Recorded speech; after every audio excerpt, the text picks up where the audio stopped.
আজকে আমি তোমাদের ভূগোলের বায়ুমণ্ডলের যে চ্যাপ্টারটা আছে সেই চ্যাপ্টার থেকে এমসিকিউ এবং এসিকিউ গুলো করাবো। তোমরা খুব ভালো করে এই সমস্ত প্রশ্নগুলো করতে লাগবে। আমি ইতিমধ্যেই দেখবে ভারত থেকে সমস্ত রকম প্রশ্নগুলো করিয়ে দিয়েছি।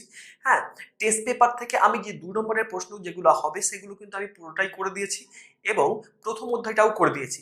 আজকে আমি কিন্তু দ্বিতীয় অধ্যায়টা দিচ্ছি। কালকে এবং পরশু মিলে আমি পুরো ভূগোলটা কিন্তু শেষ করে দেবো। তোমরা খুব ভালো করে এই সমস্ত প্রশ্ন উত্তরগুলো খুব ভালো করে দেখে নেবে। হ্যাঁ, ইয়ার ভিত্তিক যে সমস্ত ম্যাপগুলো আছে সেগুলো তোমরা খুব ভালো করে করবে।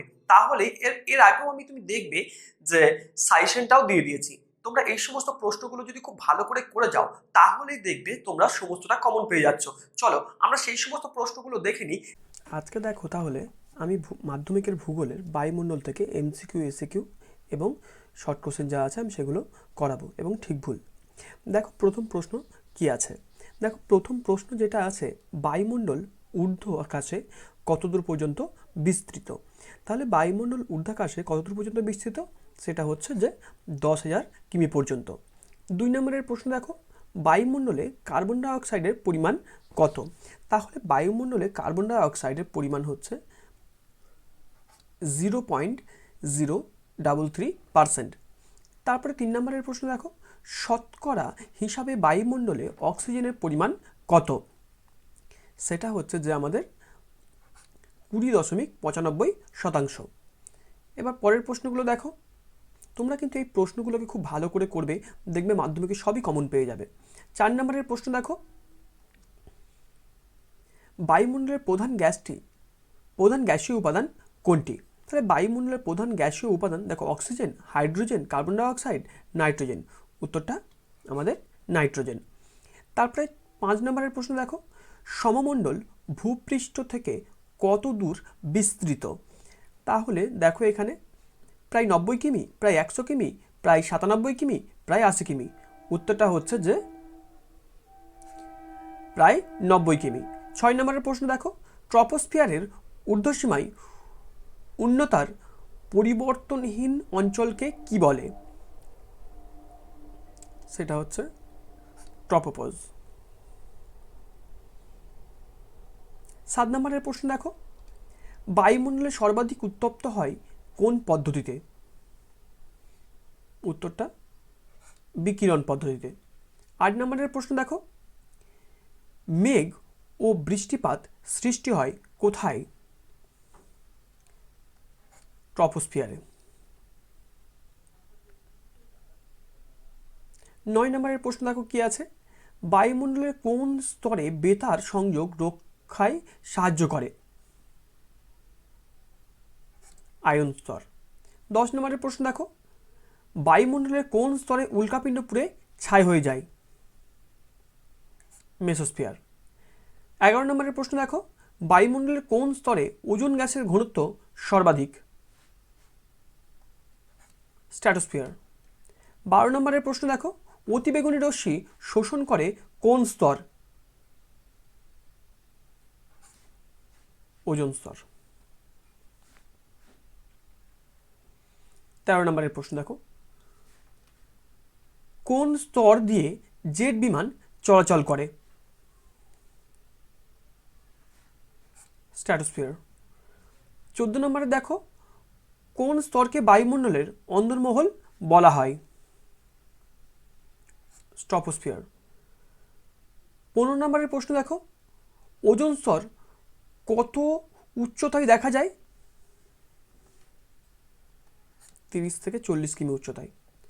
তারপরের প্রশ্ন দেখো, সৌরবিকিরণের কত ভাগ পৃথিবী থেকে প্রতিফলিত হয়ে মহাশূন্যে ফিরে যায়। 34% বা 34%। 17 নম্বরের প্রশ্ন দেখো, সমুদ্রপৃষ্ঠে বায়ুর চাপ কত। এটা ছোটবেলা থেকেই পড়ে আসছো, 1013.25 মিলিবার।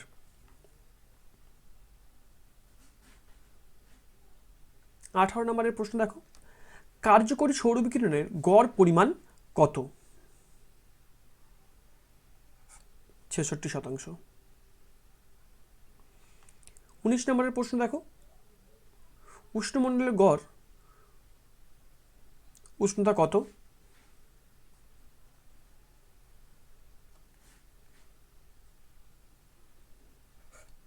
27°C। তারপরে দেখো ট্রপোস্ফিয়ারের প্রতি কিমি উচ্চতায় উষ্ণতা কত দূর করে হ্রাস পায়? উত্তরটা 6.4°C, মানে হাজার মিটার উচ্চতায় 6.4°C হারে তাপমাত্রা স্বাভাবিকের থেকে কমে যায়। তারপরে দেখো প্রতি হাজার ফুট উচ্চতা বৃদ্ধির ফলে বায়ুচাপ কী হারে কমে? 34 মিলিবার করে কমে। 22 নম্বরের প্রশ্ন দেখো ফেরেলের সূত্র প্রতিষ্ঠিত হয় কত খ্রিস্টাব্দে? 1859 খ্রিস্টাব্দে। 23 নম্বরের প্রশ্ন দেখো স্থলবায়ু কোন সময় প্রবাহিত হয়? রাত্রিবেলায়। 24 নম্বরের প্রশ্ন দেখো মৌসুমী বায়ু কোন শ্রেণীর বায়ুপ্রবাহ? সামরিক বায়ুপ্রবাহ। 25 নম্বরের প্রশ্ন দেখো টর্নেডো কোন শ্রেণীর বায়ুপ্রবাহ? স্থানীয় বায়ুপ্রবাহ। তারপরে দেখো কোন যন্ত্রের সাহায্যে বায়ুর আর্দ্রতা মাপা হয়? উত্তরটা হাইগ্রোমিটার। 27 নম্বরের প্রশ্ন দেখো পর্বতের কোন ঢালে শৈলোৎক্ষেপ বৃষ্টিপাত হয়? প্রতিবাদ ঢালে।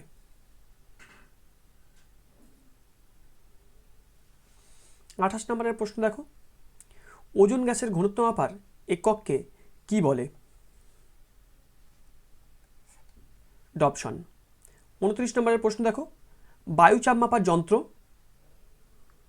নাম কি? ব্যারোমিটার। 30 নম্বরের প্রশ্ন দেখো নিম্নলিখিত কোন বায়ুকে সমুদ্র বায়ু ও স্থলবায়ুর বৃহৎ সংস্করণ বলা হয়? সেটা হচ্ছে মৌসুমী বায়ু।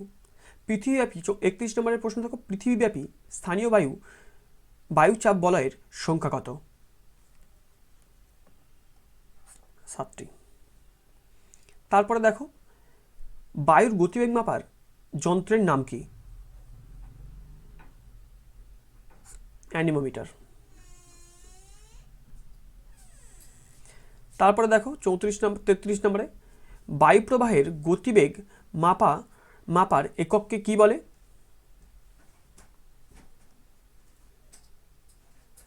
নট। 34 নম্বরের প্রশ্ন দেখো বাণিজ্য বায়ু বলা হয় কোন নিয়ত বায়ুকে? সেটা হচ্ছে আয়ন বায়ু। ফ্রান্সের রোন উপত্যকায় প্রবাহিত শীতল স্থানীয় বায়ুকে বলা হয় কি? চিনুক। 36 নম্বরের প্রশ্ন দেখো অ্যালবেডোর পরিমাপ করা হয় কোন যন্ত্রের সাহায্যে? অ্যালবিডোমিটারের সাহায্যে।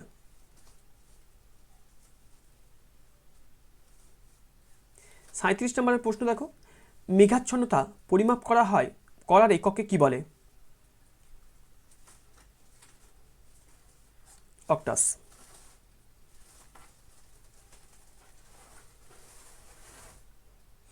38 নম্বরের প্রশ্ন দেখো সীমান্ত বৃষ্টি হয় কোন ধরনের ঘূর্ণবাতে? নাতিশীতোষ্ণ ঘূর্ণবাতে। তারপরে দেখো বায়ুর শক্তির মাত্রা নির্ণয় করা হয় কোন স্কেলের সাহায্যে? বিউফোর্ড স্কেলের সাহায্যে। 4 o'clock রেন দেখা যায় কোন জলবায়ু অঞ্চলে? সেটা আমাদের নিরক্ষীয় জলবায়ু অঞ্চলে।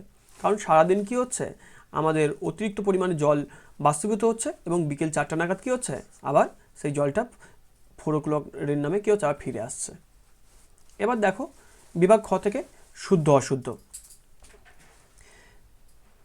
প্রথমের প্রশ্ন দেখো ওজোন স্তরকে প্রাকৃতিক সৌরপর্দা বলা হয়, তাহলে প্রথমেরটা ঠিক। 2 নম্বরে দেখো শিশির ও কুয়াশার অধঃক্ষেপণের ভিন্ন ভিন্ন রূপ, সেটা হচ্ছে অশুদ্ধ। সমুদ্রপৃষ্ঠের বায়ুর ঘনত্ব প্রতি ঘনমিটারে 1200 গ্রাম, এটা ঠিক। 4 নম্বরের প্রশ্ন দেখো চরম আর্দ্রতার একক হলো গ্রাম পার ঘনমিটার, এটাও ঠিক। স্পেকট্রোফটোমিটার যন্ত্রের সাহায্যে ওজোন গ্যাসের ঘনত্ব নির্ণয় করা হয়। এটাও শুদ্ধ। 6 নম্বরের প্রশ্ন দেখো, দিনের আকাশে মেঘাচ্ছন্ন থাকলে তাপীয় ফল বেশি হয়। অশুদ্ধ। 7 নম্বরের প্রশ্ন দেখো কি আছে, বায়ু প্রবাহের পরিমাপের একক মিলিবার। এটা অশুদ্ধ। সাইক্লোন এক প্রকার সামরিক বায়ু। অশুদ্ধ। পর্যটন বৃষ্টিপাত সর্বাধিক হয় নিরক্ষীয় অঞ্চলে। এটা শুদ্ধ। উষ্ণবায়ু হলে ঘনত্ব কমে, তাই চাপও কমে। এটাও শুদ্ধ।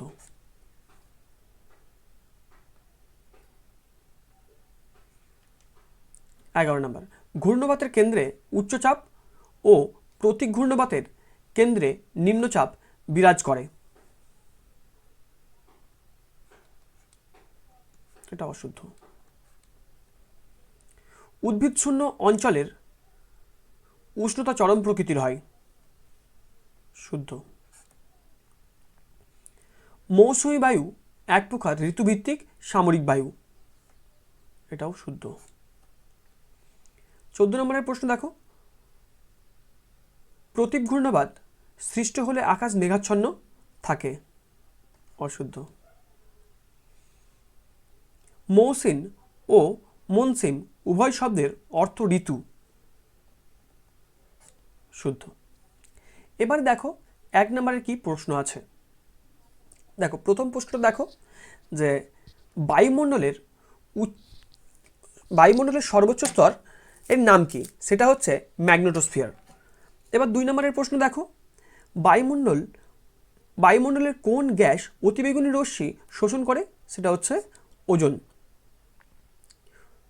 তারপরে দেখো ট্রপোস্ফিয়ার স্তরটির নামকরণ করেন বিজ্ঞানী টিসেরেনি ডি বোর্ট। তারপরে দেখো 4 নম্বরের প্রশ্ন, বায়ুমণ্ডলের কোন স্তর দিয়ে জেট বিমান চলাচল করে, সেটা হচ্ছে স্ট্র্যাটোস্ফিয়ার। একটু আগে এমসিকিউ তো আমরা এই প্রশ্নটাই দেখেছিলাম। তারপরে দেখো ITCZ এর পুরো নাম কি, ইন্টারট্রপিক্যাল কনভারজেন্স জোন। 6 নম্বরের প্রশ্ন দেখো, বায়ুমণ্ডলের কোন স্তরে বৈপরীত্য উষ্ণতা দেখা যায়, সেটা হচ্ছে ট্রপোস্ফিয়ার স্তরে।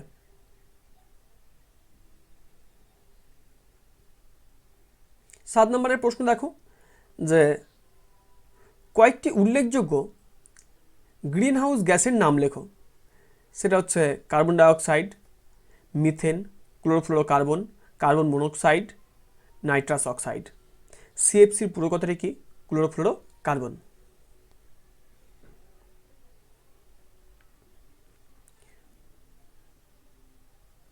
9 নম্বরের প্রশ্ন দেখো কি আছে, প্রতিঘূর্ণবাত বায়ুমণ্ডলে আবহাওয়া কেমন থাকে। তাহলে প্রতিঘূর্ণবাত বায়ুমণ্ডলে অত্যন্ত শান্ত রোদ ঝলমলে আবহাওয়া বিরাজ করে। তারপরে 10 নম্বরের প্রশ্ন দেখো, ভারত মহাসাগরে সৃষ্ট শক্তিশালী ঘূর্ণিঝড়ের নাম কি, সেটা হচ্ছে সাইক্লোন। পাঞ্জাব ও রাজস্থানের ধূলিঝড় কী নামে পরিচিত, আঁধি। 12 নম্বরের প্রশ্ন দেখো, বায়ু প্রবাহের জন্য দায়ী কোন বল, কোরিওলিস বল। 13 নম্বরের প্রশ্ন দেখো, পশ্চিম ভারতীয় দ্বীপপুঞ্জে বিধ্বংসী ঝড় কী নামে পরিচিত, সেটা হচ্ছে হারিকেন।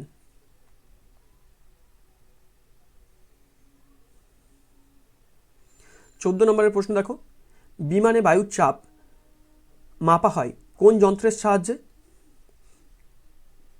ব্যারোমেট্রিক অল্টিমিটারের সাহায্যে। ফর্ন কোথায় প্রবাহিত হয়, রাইন নদীর উপত্যকায়। 16 নম্বরের প্রশ্ন দেখো, বৃষ্টিপাত পরিমাপ যন্ত্রের নাম কি, এটা ছোটবেলা থেকে দেখে আসছো যে রেনগজ। দুটি সামরিক বায়ুর নাম, একটা হচ্ছে স্থলবায়ু, এটা হচ্ছে সমুদ্রবায়ু। 18 নম্বরের প্রশ্ন দেখো, পার্বত্য অঞ্চলে কোন ধরনের বৃষ্টিপাত সংঘটিত হয়, শৈলক্ষেপ বৃষ্টিপাত। 19 নম্বরের প্রশ্ন দেখো, টর্নেডো কি, প্রবল বিধ্বংসী ঘূর্ণিঝড়। ঘূর্ণবাতের কোন অংশে আবহাওয়া একেবারে শান্ত থাকে? ঘূর্ণবাতের চক্ষু অঞ্চলে বা ঘূর্ণবাতের কেন্দ্রে? তাহলে তোমরা এই অধ্যায় থেকে এই সমস্ত প্রশ্নগুলোই করবে, তাহলেই দেখবে তোমাদের আর পরীক্ষায় কোনো রকম অসুবিধা থাকবে না। তারপরেও যদি কোনো রকম অসুবিধা থাকে আমাকে কমেন্টের মাধ্যমে জানাবে, আমি তোমাদের সলভ করে দেবো।